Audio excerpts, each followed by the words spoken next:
Welcome to the Monday Wrap. Damien Barrett and Craig Hutchison with you. Now, Hutchie, Barry Hall's got to get weeks. What? Oh, good morning to you, Damien. Yeah, good morning, everyone listening and watching on footyheads.com.au. Why weeks, Damien? Because he put a bloke in a headlock in a way that is not allowed on AFL fields, Hutchie. I'm not trying to take you serious or not. You've come pretty aggressive this morning, hasn't he? Look, I disagree. I know that won't surprise you, but the bloke was defending himself. He's doing his shoelaces up. He's down there on the ground in a fair-mannered way trying to do his shoelaces up, and he gets a knee in the back. Now, if you want to throw a rock into a crocodile pit, or you want to want to poke a snake, what do you expect? Do you expect a reaction like that? He's an inflammatory character. Sorry, I don't see anywhere in the rules where provocation is allowed as a defence. It's not. Well, it is. It is, and it's been used many times in tribunal hearings. It's used as a defence, but it's not allowable, and it's not listened to by a tribunal. Oh, of course it is. That's an ignorant view. It's often used as a defence. And in this case, Barry Hall, for 8 or 9 rounds, has been a model citizen. Short of the occasional bit of jumper scragging, he's done nothing wrong. He hasn't transgressed the game.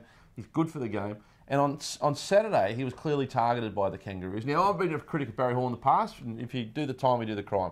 But on this occasion, he's got nothing to answer for. So you reckon he gets off? Oh, they don't throw that out there kidding themselves. Well, actually, strangely enough, agree that the AFL match review panel will work backwards and somehow get him off. But under the laws of the game, he should cop weeks. His record's why? You haven't explained yourself. Because he had him in a headlock for a sustained period of time. And yeah, he was provoked and got knocked over by Scott Thompson when he was doing his shoe up. But he didn't have to then put him in a headlock. He could have just copped that.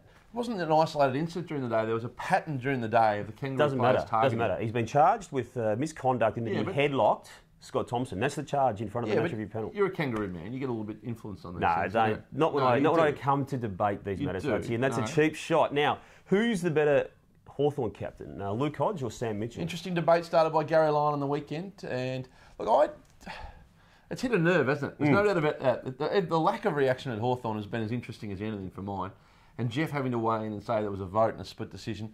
Clearly, Sam Mitchell's a suit. I don't think there's any doubt about that, but he's a good suit. Yeah. I mean, I think that's what they called E in Entourage there for a while.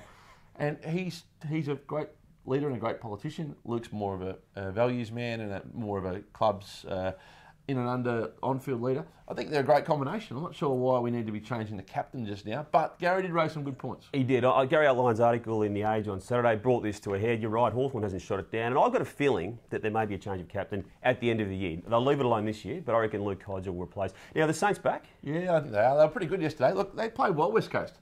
That press was hard and it was aggressive. They found a way through. They were patient. It was good that they played Reece Stanley. They need to keep playing him. He's got a bit of pace and he's got a long way to go.